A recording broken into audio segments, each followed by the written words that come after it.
In the summer of 1863, as the Battle of Gettysburg raged 300 miles north, something far more sinister was unfolding in the rolling hills of Middle Tennessee.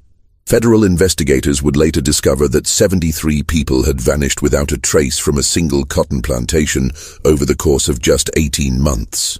Not escaped slaves, not deserting soldiers, not victims of Confederate raids, but free workers, hired hands, and even neighboring families who had simply asked too many questions about the Chamberlain family's impossible prosperity during America's bloodiest war. The official records were sealed by military order and buried in Washington archives that wouldn't see daylight for over a century. What makes this case truly terrifying is not just the number of victims, but the methodical precision with which they were eliminated. Their belongings catalogued like inventory, and their bodies dissolved in chemical baths that left no trace for grieving families to mourn. Tonight, we're going to uncover what really happened behind the whitewashed columns of Rosewood Manor, and why the most successful cotton dynasty in wartime Tennessee built their fortune on a foundation of 73 unmarked graves that was never meant to be disturbed. Before we continue with the story of Ezekiel Chamberlain and his cursed empire, make sure you're subscribed to our channel because what we're about to reveal will challenge everything you thought you knew about the genteel world of Southern plantation society. And let us know in the comments what state or city you're listening from. We love hearing from our community of dark history enthusiasts. What we discovered in the military archives about the Chamberlain family's true business model will shake you to your core. Rosewood Manor stood like a gleaming monument to Southern prosperity in Rutherford County, Tennessee, just 20 miles southeast of Nashville. Built in 1834 by Ezekiel Chamberlain's father, the plantation had weathered economic storms that destroyed lesser estates. But by 1863, while neighboring plantations struggled with labor shortages and Union blockades, Rosewood was producing more cotton than it had in its most prosperous antebellum years. The three-story Greek Revival mansion, with its 6 towering Corinthian columns and double-tiered wraparound galleries, commanded a view of nearly 2,000 acres of the richest black soil in Middle Tennessee. The house itself was a masterpiece of antebellum architecture, featuring hand-carved Italian marble fireplaces, crystal chandeliers imported from France, and mahogany paneling that had been seasoned for 7 years before installation. Ezekiel Chamberlain had inherited more than just land from his father Josiah. At 42, he possessed the calculating mind of a born businessman and the ruthless determination that had made the Chamberlain name synonymous with success throughout the Cumberland River Valley. Standing 6 feet tall with piercing gray eyes and prematurely silver hair, Ezekiel carried himself with the bearing of Southern aristocracy. But those who knew him well recognized something colder beneath the polished exterior. His hands, though soft from a life of privilege, bore unusual calluses, not from honest labor, but from activities his neighbors would never have imagined. Unlike many plantation owners who had fled south as Union forces approached Nashville in February 1862, Ezekiel had remained, claiming neutrality, while secretly negotiating cotton contracts with both Confederate quartermasters and Union procurement officers. His strategy was brilliant in its audaciousness. He sold cotton to the Confederates at inflated wartime prices, then sold the same cotton to Union forces when they intercepted Confederate supply trains, collecting payment twice for the same goods. But this was only the beginning of his elaborate deception. His wife, Margaret, a steel-willed woman from an old Virginia tobacco family, managed the domestic affairs with the precision of a military commander. At 38, she had been considered a great beauty in her youth, but the years had hardened her features into something that inspired more fear than admiration among the plantation's workers.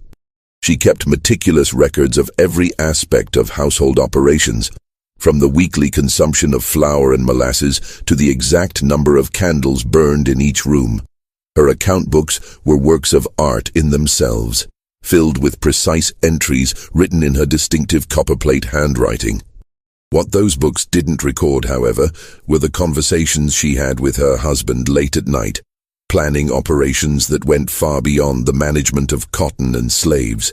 Their twin sons, Daniel and Samuel, both 21, had inherited their parents' cold intelligence but lacked the older generation's patience and subtlety.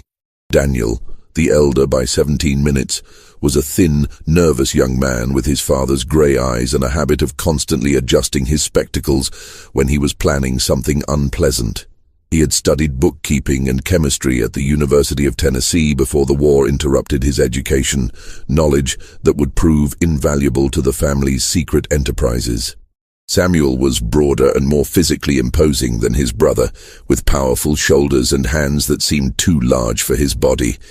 He had always been the more violent of the twins, the one who enjoyed the practical aspects of their father's business, in ways that sometimes disturbed even Ezekiel. The spring of 1862 had brought chaos to Tennessee that seemed to offer unlimited opportunities for those clever enough to exploit the situation. Federal troops occupied Nashville, Confederate forces controlled much of the countryside, and the Cumberland River became a contested waterway where fortunes could be made or lost with a single cargo shipment. Most plantations had lost their enslaved workforce to Union lines or Confederate impressment, but somehow Rosewood Manor continued to operate at full capacity. Neighbors whispered about Ezekiel's seemingly endless supply of workers, men and women who appeared at dawn in the cotton fields and disappeared back into the quarters at dusk, faces hidden beneath wide-brimmed hats and head wraps that made individual identification nearly impossible. The truth was more complex and far more sinister than anyone imagined. Following President Lincoln's preliminary Emancipation Proclamation in September 1862, Ezekiel had made a calculated decision that would seal his family's fate and the fate of dozens of innocent people seeking nothing more than honest work during desperate times. Rather than lose his enslaved workforce, he had begun offering wages to both freed slaves and white laborers desperate for employment in the war-torn economy. The offer was generous by wartime standards, $2 a day plus room and board, more than most factory workers earned in Nashville or Memphis. But there was a catch that wasn't mentioned until after the contracts were signed. Workers agreed to remain on the plantation for a minimum of 2 years, with their wages held in trust until the completion of their service. What seemed like a reasonable arrangement to ensure stable labor during wartime soon revealed itself to be something far more sinister than even the most suspicious observer could have imagined. The first sign that something was terribly wrong came in November 1862, when Martha Henley, a widow from nearby Murfreesboro, arrived at the courthouse in town asking about her brother Thomas. A former blacksmith who had lost his shop to Union requisitions, Thomas had taken employment at Rosewood Manor 6 weeks earlier, promising to send word as soon as he received his first month's wages. Martha had received no letters, and when she had ridden out to the plantation to inquire about him, she was told by Daniel Chamberlain that Thomas had violated his contract by drinking and had been dismissed without pay the previous week. "But Thomas ain't touched a drop of liquor in 7 years, Martha told Sheriff Coleman Briggs, her weathered hands trembling as she clutched a faded daguerreotype of her brother. The photograph showed a sturdy man with kind eyes and the calloused hands of a craftsman. "Not since our father died from the bottle. Thomas swore on Papa's grave he'd never drink again, and I believe him true as gospel. He was the most reliable man I ever knew. Never missed a day of work in his life. Never broke a promise to anyone."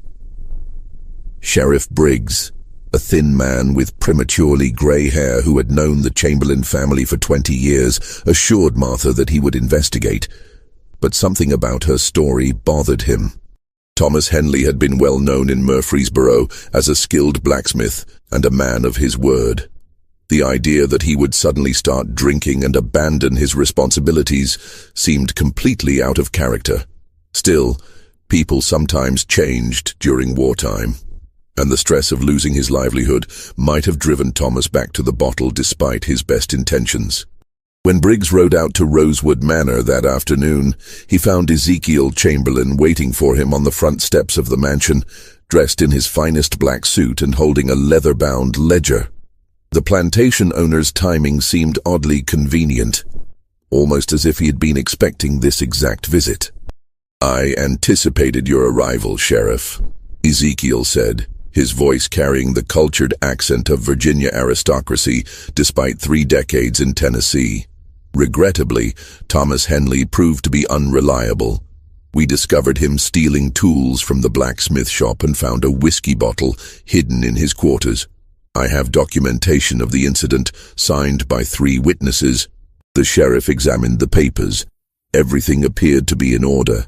The signatures belonged to Samuel Chamberlain, the plantation's head overseer Josiah Creek, and a field hand named Moses Washington, who claimed to have seen Thomas drinking behind the cotton gin on the night in question. The handwriting was consistent, the dates were correct, and the charges seemed detailed enough to be credible. But something bothered Sheriff Briggs about the encounter that he couldn't quite identify. Ezekiel's manner was too prepared, too rehearsed, as if he had been expecting this exact conversation and had spent considerable time planning his responses. His gray eyes never wavered from the sheriff's face, but there was something calculating in his gaze that suggested he was constantly evaluating how his words were being received. And there was something else, a smell that lingered around the plantation's outbuildings, something chemical and sharp that seemed out of place among the usual odors of a working farm. It reminded Briggs of the smell that hung around the town's tannery, but more intense and somehow more unpleasant. "I hope you understand, Sheriff, that I cannot allow theft and drunkenness to go unpunished," Ezekiel continued, closing the ledger with a decisive snap. "Discipline is essential to maintaining order, especially during these troubled times. Thomas Henley was given every opportunity to reform his behavior, but he chose to squander that chance." Briggs nodded and tucked the papers into his coat pocket.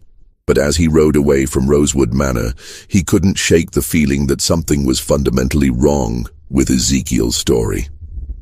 The documentation was too perfect, too convenient, and the witnesses too readily available. In his 15 years as sheriff, he had learned to trust his instincts, and every instinct he possessed was screaming that the Chamberlain family was hiding something.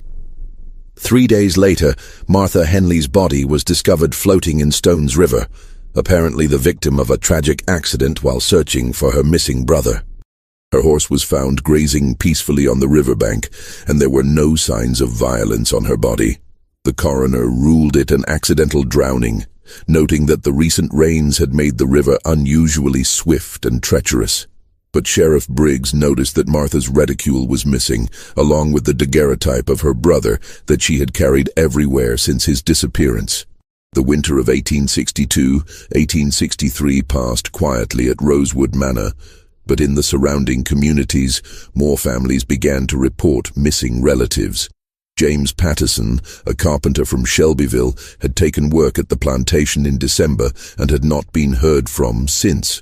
His wife Sarah had received one letter in January, written in her husband's careful handwriting, promising that he was well and would return home as soon as his contract was completed. But no further letters arrived, and when Sarah made the difficult journey to Rosewood Manor in March, she was told that James had abandoned his position without notice, leaving behind his tools and personal belongings. Eleanor Walsh, a young Irish woman fleeing poverty in Nashville, had been hired as a seamstress in January and had vanished entirely. Her landlady reported that Eleanor had left her boarding house with a single carpetbag, excited about her new position at what she described as a grand plantation where they treat their workers like family. The landlady had expected Eleanor to return for her remaining possessions within a few weeks, but months passed with no word. Most disturbing of all, the Freeman family, Isaac, his wife Ruth, and their 2 teenage sons Jacob and Benjamin, had been seen traveling toward Rosewood Manor in February, drawn by promises of generous wages for Isaac's skills as a cotton gin mechanic. The entire family had been hired together, with Ruth taking a position as a cook and the boys working as general laborers. They had sold their small farm near Franklin, loaded their possessions into a single wagon, and set off for what they believed would be a new and prosperous life. They were never seen again. Each time Sheriff Briggs investigated these disappearances, he found the same pattern. Ezekiel Chamberlain would produce carefully documented evidence of contract violations, theft, drinking, violence, or simply abandoning their posts without notice. The paperwork was always perfect, the witnesses always credible, and there was never any trace of the missing workers. It was as if they had simply vanished from the face of the earth, leaving behind only carefully crafted stories of misconduct and betrayal. But Josiah Creek, the head overseer at Rosewood Manor, was beginning to harbor serious doubts about his employers. A massive man with arms like tree trunks and a face weathered by 40 years of outdoor labor, Creek had worked for the Chamberlain family since Ezekiel's father had purchased the plantation in 1834. He had seen the cruelties of the slave system and had participated in his share of brutal punishments. But what was happening at Rosewood Manor in 1863 was different. It was systematic, calculated, and utterly without conscience in ways that disturbed even a man who had spent his life enforcing the harsh discipline of plantation society. Creek first noticed the discrepancies in early March, when he realized that the plantation's food stores were lasting much longer than they should have, given the supposed number of workers. According to the official records maintained by Daniel Chamberlain, there were 67 people employed at Rosewood Manor, not counting the family members and household staff. But when Creek began keeping his own careful count of the men and women laboring in the fields, he could account for no more than 39 actual people. Where were the other 28 workers? The answer came to him gradually, through a series of observations that chilled him to the bone. Late at night, usually around 2 or 3 in the morning, he would see Daniel and Samuel Chamberlain moving through the workers' quarters with lanterns, always accompanied by 2 silent men Creek didn't recognize. Pale, gaunt figures who seemed to appear and disappear like phantoms. These mysterious strangers wore the clothes of working men, but their hands were soft and their movement suggested education and refinement rather than physical labor. Most unsettling of all, they carried leather satchels that seemed to contain medical or surgical instruments. These midnight visits always coincided with workers failing to appear for the morning roll call. Creek would go to their quarters to investigate, only to find the cabins empty and carefully cleaned, with no sign that anyone had ever lived there. Personal belongings, tools, extra clothing, everything would be gone, as if the missing workers had never existed at all. On a humid night in April 1863, Creek's growing suspicions finally drove him to follow the Chamberlain brothers as they made their rounds through the workers' quarters. Keeping to the shadows between the wooden buildings, he watched as Daniel and Samuel entered the cabin of a field hand named Benjamin Carver, a free black man from Memphis who had been asking too many questions about missing co-workers. Carver had been employed at Rosewood Manor for only 3 weeks, but he had already begun to notice the same discrepancies that troubled Creek. He had been asking other workers about friends who had simply disappeared, wondering aloud why the plantation's population seemed to fluctuate so dramatically from week to week. The 2 brothers emerged from Carver's cabin 20 minutes later, carrying what appeared to be a heavy canvas sack between them. Even in the dim moonlight, Creek could see dark stains on the fabric, and the way the sack bulged and shifted suggested it contained something far more substantial than clothing or personal belongings. Samuel was breathing heavily from the exertion, while Daniel kept glancing nervously over his shoulder as they made their way across the plantation grounds. Creek followed at a distance as they made their way toward the old family cemetery, located on a hill overlooking the plantation's cotton gin. The cemetery was enclosed by a wrought iron fence and contained the graves of 3 generations of Chamberlains, their headstones carved from expensive marble imported from Georgia. But instead of stopping at the formal burial ground, the brothers continued into the woods beyond, where Creek could see the flicker of torchlight among the trees. Hidden behind a massive oak tree, Creek watched in growing horror as Daniel and Samuel were joined by their father Ezekiel and the 2 pale strangers he had observed during previous midnight excursions.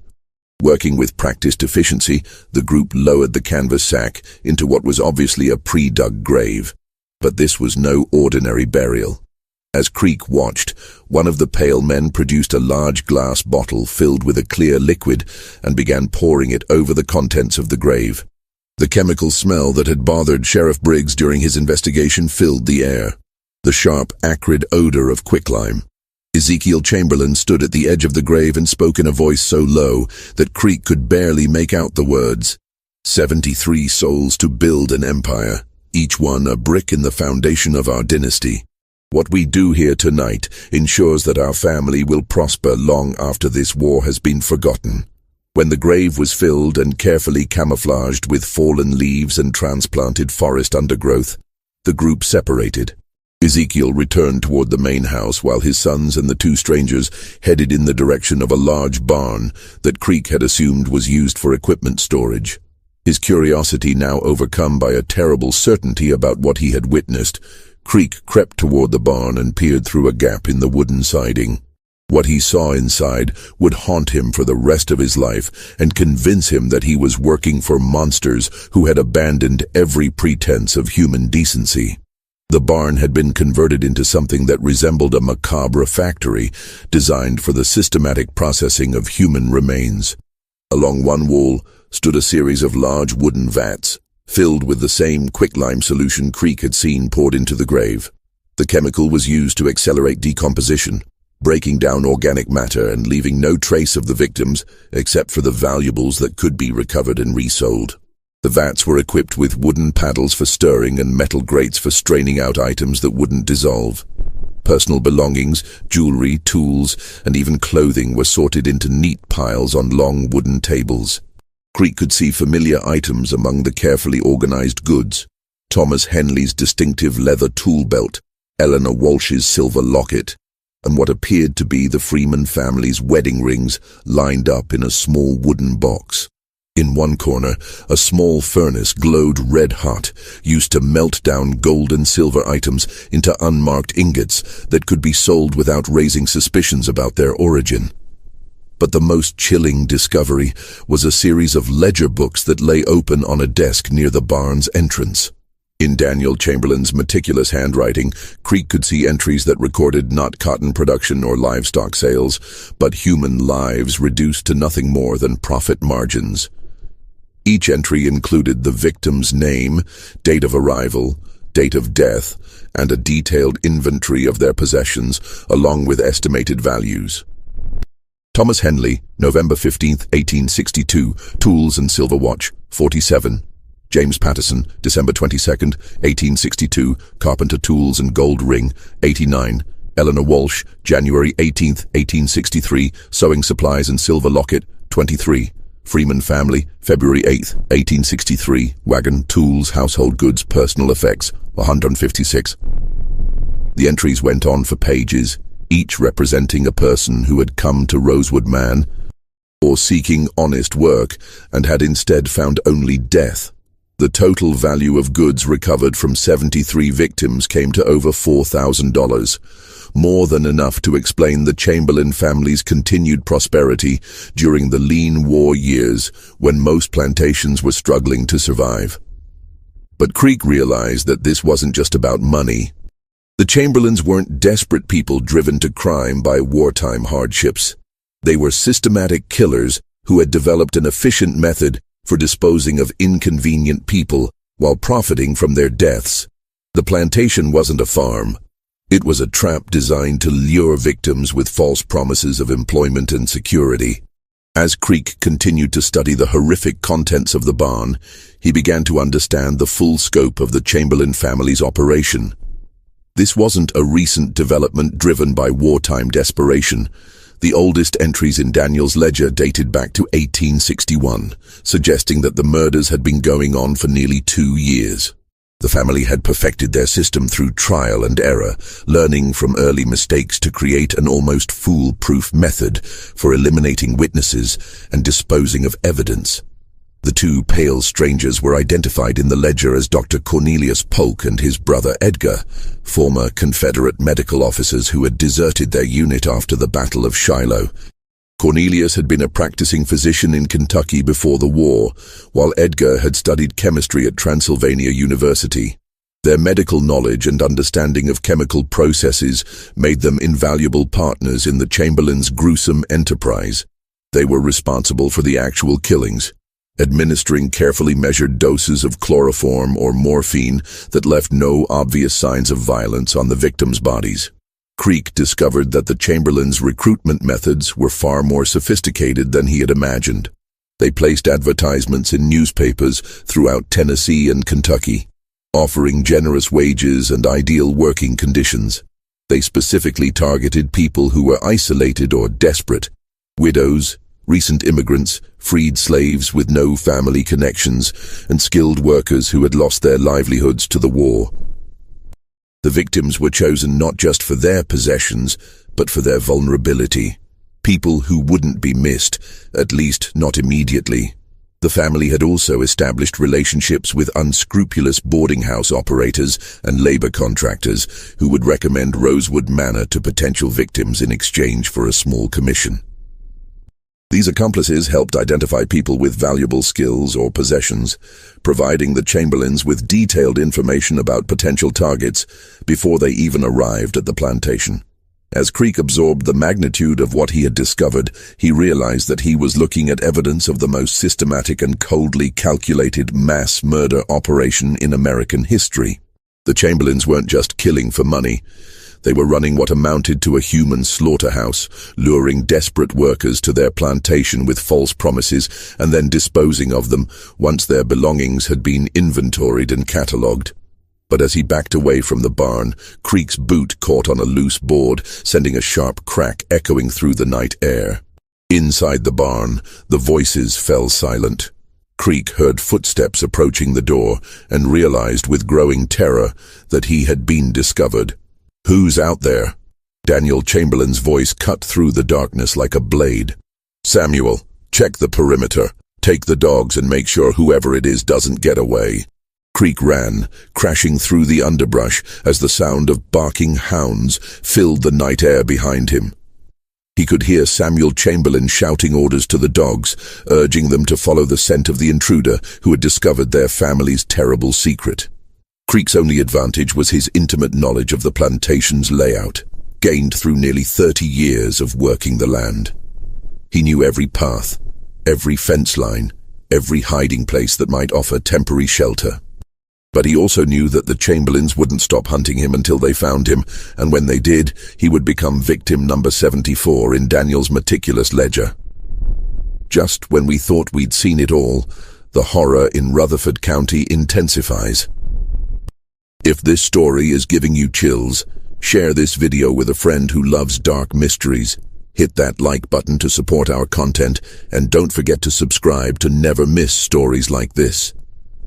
Creek's discovery has revealed the true nature of the Chamberlain family's business, but his desperate flight through the Tennessee woods is just beginning.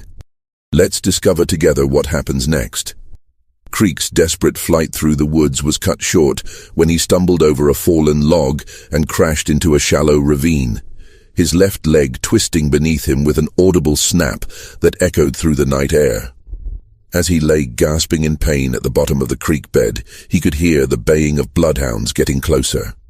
The Chamberlains' hunting dogs had his scent, and it was only a matter of time before they found him.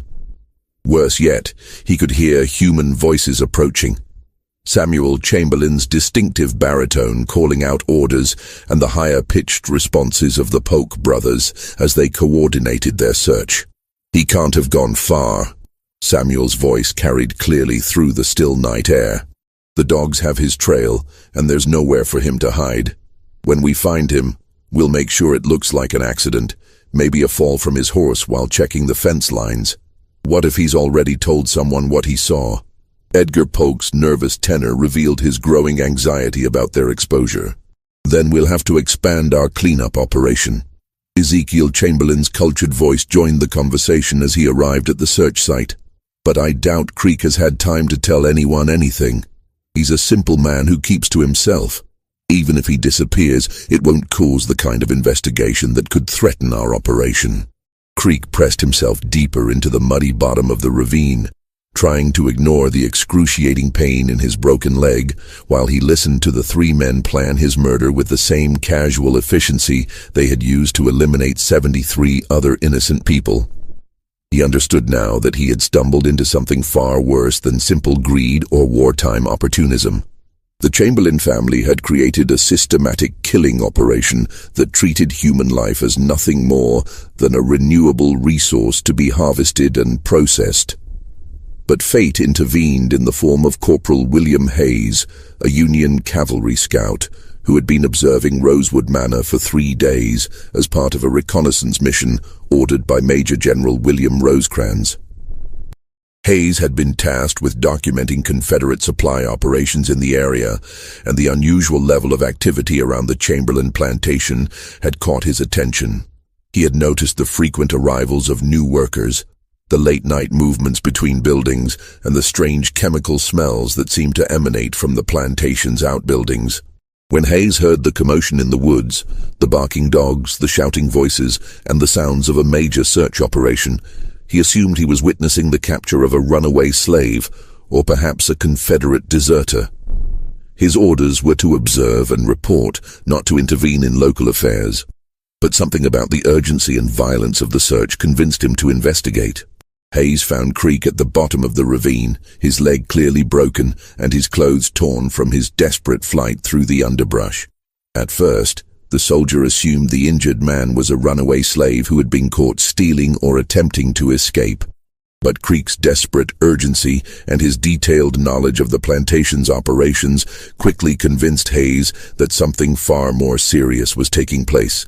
"They're killing folks for their belongings," Creek gasped, clutching Hayes's uniform jacket with hands that shook from pain and terror. 73 people dead and buried in unmarked graves scattered through these woods. You gotta stop them before they kill more innocent folks. They got a whole operation set up. Chemicals to dissolve the bodies, ledger books keeping track of what they steal, everything organized like it was a regular business. Hayes helped Creek onto his horse, and together they rode toward Nashville. Creek providing detailed directions to federal authorities while fighting to remain conscious despite the pain from his broken leg. Initially, the Union officers dismissed Creek's story as the ravings of a disgruntled overseer or perhaps a Confederate sympathizer attempting to discredit a loyal plantation owner. But Creek's specific knowledge of the plantation's layout, his detailed descriptions of the barn's contents, and his ability to provide exact locations for dozens of unmarked graves eventually convinced Major General Rosecrans to authorize a full military investigation. The general had heard rumors about irregular activities at various plantations throughout Tennessee, but nothing on the scale that Creek was describing. If even half of what the overseer claimed was true, then the Chamberlain family was operating what amounted to a private concentration camp designed to systematically murder and rob innocent civilians during wartime. Such an operation would constitute war crimes of the highest order, regardless of which side the perpetrators claimed to support. On May 15, 1863, a full company of Union infantry surrounded Rosewood Manor while Creek, despite his broken leg, led a team of investigators to the converted barn. What they found exceeded even Creek's horrific descriptions and shocked military investigators who thought they had seen every possible atrocity that human beings could inflict upon one another. The barn contained evidence of an operation so systematic and coldly efficient that it redefined the investigators' understanding of organized murder. In addition to the quicklime vats and sorted belongings that Creek had described, they discovered detailed maps showing the locations of 73 graves scattered throughout the wooded areas surrounding the plantation. Each grave was marked with a simple wooden stake, bearing a number that corresponded to entries in Daniel Chamberlain's ledger books. The ledgers themselves contained not just inventories of stolen goods, but detailed notes about the victims, their skills, their family situations, and even their physical characteristics. The investigators found evidence that the Chamberlains had been experimenting with different methods of killing their victims, apparently seeking the most efficient approach that would leave the fewest traces. Early entries described crude poisonings and staged accidents, but later records showed increasing sophistication in both the murders and the disposal of evidence. The Polk brothers had brought medical expertise that allowed the family to kill their victims quickly and quietly, using drugs that mimicked natural death or accident. Perhaps most chilling of all, the investigators discovered a detailed business plan written in Ezekiel Chamberlain's own handwriting, outlining his vision for expanding the operation after the war ended. He had calculated that the massive displacement of population during Reconstruction would create perfect conditions for systematic murder on an even larger scale. Freed slaves seeking work, displaced whites trying to rebuild their lives, immigrants arriving from Europe, all would provide a steady stream of vulnerable victims who could be eliminated without triggering major investigations. But when the soldiers attempted to arrest the family, they found Rosewood Manor abandoned. The Chamberlains had fled during the night, apparently warned by accomplices in town who had observed the military preparations. They had taken with them only what they could carry on horseback, abandoning a fortune in cotton, livestock, and machinery.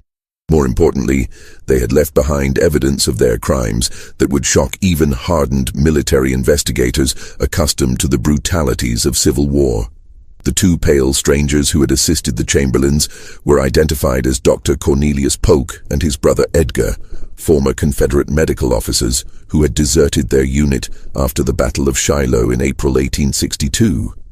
Military records showed that both men had been reported as missing in action, but Creek's testimony revealed that they had actually been recruited by the Chamberlains to provide medical expertise for their killing operation.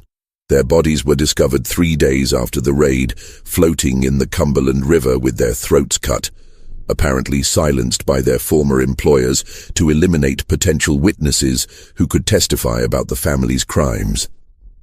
The excavation of the 73 graves took nearly 3 weeks and required engineers borrowed from the Nashville and Chattanooga Railroad. The quicklime had done its work well. In most cases, only fragments of bone and clothing remained to testify to the victim's existence. But those fragments were enough to confirm Creek's testimony and provide some measure of closure to the families who had spent months wondering about their missing relatives. The investigation revealed that the Chamberlain operation had been far more extensive than anyone had imagined. They had accomplices in Nashville, Memphis, Louisville, and even as far away as St. Louis, boarding house operators, labor contractors, and newspaper publishers who helped identify and recruit potential victims. The network had been operating for nearly 2 years and had generated profits that allowed the family to live in luxury, while most of their neighbors struggled with wartime shortages. Federal authorities launched a massive manhunt for the Chamberlain family, offering substantial rewards for information leading to their capture. Wanted posters bearing their photographs were distributed throughout the South and as far north as Canada. But the family seemed to have vanished as completely as their victims. Some reports placed them in Mexico, others claimed they had fled to South America, and a few witnesses swore they had seen Ezekiel Chamberlain boarding a ship in Mobile bound for Europe with forged British passports. The truth about their ultimate fate was never established. Rumors persisted for decades about sightings in various locations, but none were ever confirmed. Some historians believe they died during their flight, possibly killed by Confederate forces who considered them traitors, or by Union troops who had orders to shoot them on sight. Others suggest they successfully escaped to a foreign country where they lived out their lives under assumed names, their stolen wealth allowing them to start over in anonymity. Rosewood Manor was seized by federal authorities and converted into a military hospital for Union wounded. The irony was not lost on anyone that a house built on the profits of systematic murder would spend the remainder of the war serving as a place of healing. The plantation's cotton fields were divided among freed slaves and white refugees who had lost their homes to the war, creating a community of small farmers who worked together to overcome the legacy of horror that had stained the land. The mansion itself, with its gleaming white columns and elegant galleries, stood empty for nearly 20 years after the war ended. Local residents avoided the property, claiming it was cursed by the spirits of the murdered victims. Several attempts to restore the house and grounds failed when workers reported strange noises, unexplained accidents, and an overwhelming sense of dread that made it impossible to complete their tasks. Finally, in 1884, the property was purchased by the Louisville and Nashville Railroad, and the mansion was demolished to make way for a rail yard and switching station. Today, nothing remains of the Chamberlain dynasty except for a small historical marker erected by the state of Tennessee in 1963, exactly 100 years after the discovery of the 73 graves. The marker, located on what is now a busy commercial street in Murfreesboro, reads simply, "In memory of the victims of Rosewood Manor, their names are known to God." Most people who pass the marker have no idea of the horror it commemorates, but local historians still tell the story of the cotton fortune built on unmarked graves. Josiah Creek, the overseer whose courage exposed the Chamberlain's crimes, survived the war and spent his remaining years working with federal authorities to locate the families of the victims and help them understand what had happened to their missing relatives. The broken leg he suffered during his desperate flight through the Tennessee woods never healed properly, and he walked with a pronounced limp for the rest of his life, a permanent reminder of the night he discovered that the pursuit of wealth could transform human beings into something far more monstrous than any creature of legend or folklore.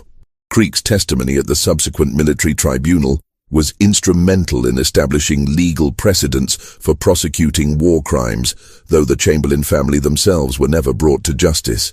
He spent countless hours with military investigators, helping them understand the full scope of the killing operation and identify accomplices throughout the region. Many of these accomplices were eventually captured and tried, though most received relatively light sentences in exchange for their cooperation in revealing the extent of the network. The psychological toll of what he had witnessed and participated in, however indirectly, haunted Creek for the remainder of his life. He never married, never had children, and rarely spoke about his experiences except when required to testify in legal proceedings. Neighbors described him as a man who seemed to carry an invisible burden, someone who had seen too much of human evil to ever fully trust in human goodness again. In 1889, 26 years after the discovery of the graves, Creek was found dead in his small cabin near what had once been the Rosewood Manor property. He had left behind a final written testament, sealed and addressed to the Tennessee State Historical Society, with instructions that it not be opened until after his death. The document, written in Creek's careful handwriting, provided additional details about the Chamberlain operation that he had never revealed during his official testimony. According to Creek's final statement, the 73 known victims represented only a portion of the Chamberlain family's crimes. He estimated that the actual number of people murdered at Rosewood Manor was closer to 100, with the additional victims being transients, runaway slaves, and other individuals whose disappearances would never be reported to authorities. The family had been particularly careful to target people who existed on the margins of society, individuals whose deaths would cause minimal disruption to the normal functioning of the community. Creek's testament also revealed that he had suspected the murders were taking place for months before he actually witnessed them. He had noticed the discrepancies in food consumption, the mysterious late-night activities, and the way certain workers would simply vanish without explanation. But he had been too frightened of the Chamberlain family's power and influence to act on his suspicions until the evidence became overwhelming. Most disturbing of all, Creek's final statement suggested that the Chamberlains had not been unique in their crimes. He claimed to have heard rumors about similar operations at other plantations throughout the South, places where wartime chaos provided cover for systematic murder and theft. These rumors were never fully investigated, but they raised the chilling possibility that the Rosewood Manor murders were part of a much larger pattern of exploitation and violence that historians have only begun to understand. The Chamberlain case stands as one of the most shocking examples of systematic murder in American history, a reminder that the greatest horrors are often perpetrated not by madmen or fanatics, but by calculating individuals who reduce human life to nothing more than entries in a ledger book.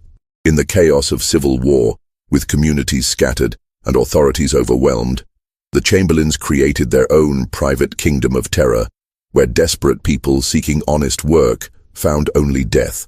What makes their crimes particularly heinous was not just the scale of the killing, but the coldly businesslike approach they took to murder. These were not crimes of passion or acts of wartime desperation, but calculated business decisions made by people who viewed other human beings as nothing more than sources of profit. The meticulous record-keeping, the systematic disposal of evidence, and the careful selection of vulnerable victims all point to a level of premeditation that defies comprehension. The psychological profiles that modern criminologists have constructed of the Chamberlain family members suggest that they were classic examples of organized serial killers who operated as a group. Ezekiel appears to have been the mastermind, a charismatic leader who convinced his family that their crimes were justified by their need to maintain their social position and economic prosperity. Margaret served as the operational manager, handling the logistics of the killing operation with the same efficiency she brought to managing household affairs.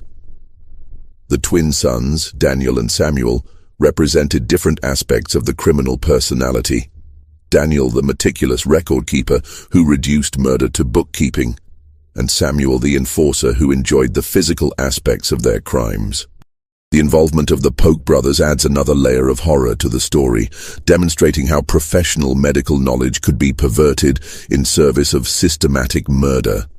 Their desertion from Confederate medical service and subsequent partnership with the Chamberlains shows how the chaos of wartime could provide opportunities for individuals to reinvent themselves in the most sinister ways possible.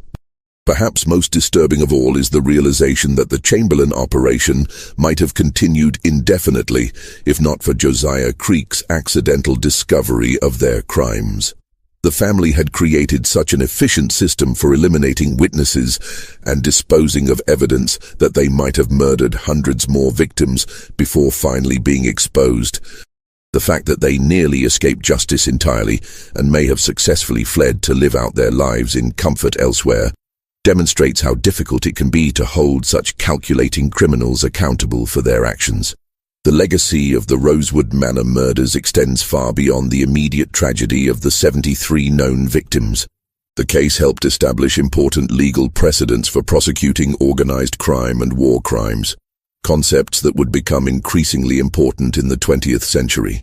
The systematic nature of the Chamberlain operation and the family's use of legitimate business structures to conceal their crimes provided a template that law enforcement agencies would use to understand and combat similar criminal enterprises. The story also serves as a sobering reminder of how economic desperation can make people vulnerable to exploitation by those who lack basic human decency. The victims of the Chamberlain operation were not wealthy or powerful people who might have been targeted for political reasons. They were ordinary working people who had lost their livelihoods to war and were seeking nothing more than honest employment to support themselves and their families. Their trust in the promises of generous wages and fair treatment made them easy targets for a family that had abandoned every principle of human morality in pursuit of profit.